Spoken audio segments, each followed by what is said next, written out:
अऊज़ु बिल्लाहि मिनश शैतानिर रजीम।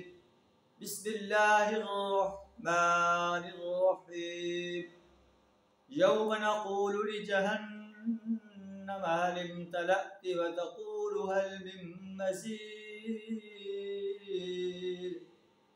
सदक़ल्लाहुल अज़ीम। सूरह क़ाफ आयत नंबर 30 आपके सामने तिलावत की। अल्लाह फरमाता है कि उस दिन का तसव्वुर करो जब हम जहन्नम से कहेंगे हलिम तलअती, क्या तू भर गई, वतक़ूलु हल मिन मज़ीद, और वो कहेगी क्या और कुछ है।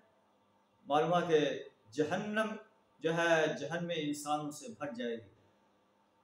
ठोंस दिया जाएगा कफ़ार को, काफिर इंसान को, हक से इनाद रखने वाले इंसान को, हद से तजावुज़ करने वाले इंसान को, अल्लाह की वाहदानियत में शक करने वाले इंसान को, ऐसे इंसान को जो अल्लाह के साथ औरों की परस्तिश करता था, औरों की बंदगी और गुलामी इख्तियार करता था, औरों की इताअत करता था, औरों की हकमियत को तस्लीम करता था, औरों की हकमियत को कायम करने के लिए जद्दोजहद करता था, औरों से दुआएं मांगता था, औरों को पुकारता था।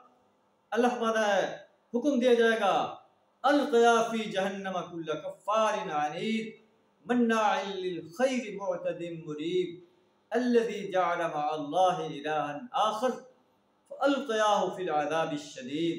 अल्लाह हमें इस मंज़र से अपनी पनाह अता फ़रमाए, हमें जहन्नम के अज़ाब से अपनी पनाह अता फ़रमाए, जन्नतुल फ़िरदौस में आला मक़ाम अता फ़रमाए, क़ब्र हश्र और जहन्नम के अज़ाब से अपनी पनाह अता फ़रमाए। आखिरु दावाना अनिल हम्दुलिल्लाहि रब्बिल आलमीन।